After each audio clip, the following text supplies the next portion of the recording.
India మొత్తం డాక్టర్లు అందరూ ప్రొటెస్ట్ చేస్తున్నారు. ఎందుకు చేస్తున్నారు అందరికీ తెలుసు కదా. ఒక్కొక్కసారి 24 hours డ్యూటీ ఉంటుంది, ఒక్కొక్కసారి 36 hours డ్యూటీ ఉంటుంది. ఆ మేడం 36 hours ఒక లేడీ డాక్టర్ 36 hours డ్యూటీ పడింది. 36 hours డ్యూటీలో రెస్ట్ తీసుకోవడానికి పోలీస్కి తన డ్యూటీ చెప్పి చిన్నగా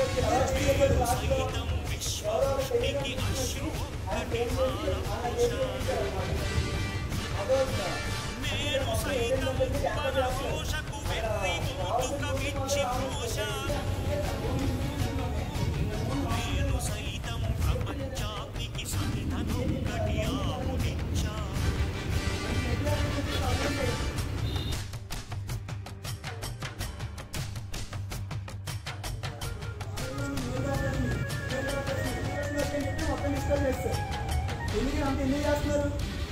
కొంతమంది ఇక్కడ క్యాబ్ అయ్యారంటే ఎలా క్యాబ్ అయ్యారు కాదు. ఇప్పుడు ఆ డాక్టర్లో రేపు మీరే ఉండొచ్చు, లేదా మీ చెల్లె ఉండొచ్చు. ఒక పొలిటీషియన్ క్రియేట్ అవ్వట్లేదు, ఒక ఇన్ఫ్లుయెన్స్ క్రియేట్ అవ్వట్లేదు, మీడియాలో సరిగ్గా రావట్లేదు, కామన్ పబ్లిక్ క్రియేట్ అవ్వట్లేదు. ఇన్సిడెంట్ పైన ఇంత దారుణమైన ఇన్సిడెంట్ మన దేశంలో జరిగింది అని అంటే వేరే వేరే దేశాలు కూడా సపోర్ట్ చేస్తున్నా కూడా మన దేశంలో ఉన్న ప్రజలకి అసలు దీని గురించి అవేర్నెస్ లేదు. ఇండియాలో మనకు సపోర్ట్ రావట్లేదు. బయట నుంచి పాకిస్తాన్ మెడికల్ అకాడమీ కానీ యూకేలో డాక్టర్స్ కానీ వీళ్ళందరూ ప్రొటెస్ట్ చేస్తున్నారు విషయం మీద. యూఎస్లో యూకేలో ప్రొటెస్ట్ జరుగుతున్నాయి వీటిపైన. డాక్టర్స్ విషయం తెలుసు కదా, ఎన్నో ప్రొటెక్షన్ కావాలి, సేఫ్టీ కావాలి.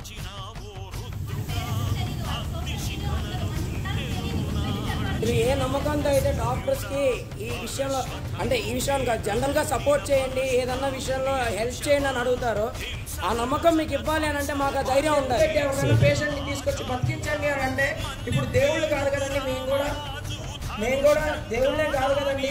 కాబట్టి సబ్జెక్ట్ తెలిసిన దాంట్లో మేము మ్యాథ్స్ ట్రై చేస్తాం. గవర్నమెంట్ హాస్పిటల్కి వస్తే సరిగ్గా ట్రీట్మెంట్ జరగదు, అది జరగదు, ఇది జరగదు అంటారు. కాకపోతే అసలు అక్కడ ట్రీట్మెంట్ చేసే డాక్టర్కి తెలిసి ఎంత కష్టపడతాడు అనేది. గంట ముందనగా ఇంకా చనిపోతారు అనగా తీసుకొస్తారు, బ్రతికించండి అంటారు. ఎలా బ్రతికిస్తారు? అలాంటి టైంలో ఎంత కష్టపడాలో అంత కష్టపడి డాక్టర్ తన శ్రమంతా పెట్టి తన కష్టం మొత్తం పెట్టి అయినా కష్టపడి నీట్ పీజీ క్రాక్ చేసి అక్కడ పీజీగా వర్క్ చేస్తున్నప్పుడు ఆయన ఎంత కష్టపడి వచ్చి సర్వీస్ చేద్దాం డ్యూటీకి వస్తాడు.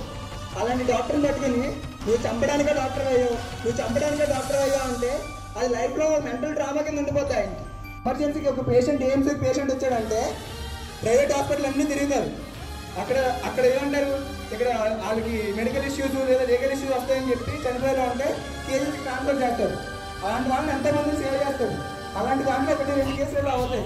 దాంట్లో కూడా వాళ్ళు ఎంత కష్టపడినా కావాల్సిన రికగ్నిషన్, మాకు కావాల్సింది రెస్పెక్ట్ కూడా ఇవ్వట్లేదు. రెస్పెక్ట్ కూడా కాదు కనీసం. ఇప్పుడు డాక్టర్స్ గురించి పక్కన పెడితే ఇప్పుడు ఆడపిల్లల భద్రత గురించి మాట్లాడు.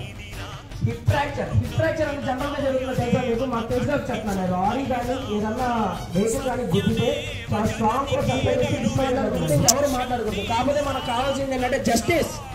ఒక ఆడపిల్లకి ఇలా జరిగింది అని అంటే అసలు ఎంతో దారుణంగా తీసుకోవాలి. దేశం మొత్తం దీని మీద ఒక్క తాటి మీద నిల్చోవాలి. ప్రతి ఒక్కరు సపోర్ట్ చేయాలి. కాజ్కి సపోర్ట్ చేస్తారా? చెప్పండి గట్టిగా, సపోర్ట్ చేస్తారా? అమ్మాయికి న్యాయం జరగాలి. ఆ అమ్మాయికి కేసులో ఉన్న ప్రతి ఒక్కరు ఎవరెవరైతే ఇన్వాల్వ్ అయ్యారో వాళ్ళు ఎంత పెద్దలు అవని, వాళ్ళ డాక్టర్సే అవని, వాళ్ళ పోలీసే అవని, వాళ్ళ పొలిటీషియన్స్ అవని, ఎవరైనా సరే వాళ్ళకి అక్కడ జస్టిస్ కావాలి. సెక్యూరిటీ పెంచాలి, సీసీటీవీ పెంచాలి. ఇప్పుడు ఇన్సిడెంట్ అయిపోయింది, అమ్మాయి బయటకు రాదు, అమ్మాయికి మనం ఇప్పుడు ఏం చేయలేమన్నది కాదు. నెక్స్ట్ ఇంకోటి జరగకుండా ఉండాలంటే ఇలాంటివన్నీ రావాలి. ఆ అమ్మాయికి న్యాయం జరగాలి, ఆ పేరెంట్స్కి న్యాయం జరగాలి అనేది మేము కోరుకుంటున్నాం. రేపు ఇలాంటి ప్లేస్ లో ఒక అమ్మాయి ఉండకూడదని చెప్పి మేము అనుకుంటున్నాం. మీరు మళ్ళీ మీ తెలియని వాళ్ళకి వెళ్ళి చెప్పండి. ఫీమేల్ లేకపోతే ఒక హ్యూమన్ బీయింగ్ వాళ్ళ ప్రొటెక్షన్ కోసం కదా మనం చేస్తుంది. ఇప్పుడు డాక్టర్కి రేప్ అయిందంటే డాక్టర్సే చేస్తున్నారు, డాక్టర్సే ఇన్వాల్వ్ అవుతున్నారు. అమ్మ మేము పెట్టకూడదని కాదు. ఇట్స్ అబౌట్ అమ్మాయి సేఫ్టీ, లేకపోతే ఒక హ్యూమన్ బీయింగ్ మనిషి సేఫ్టీ గురించి మనం అందరం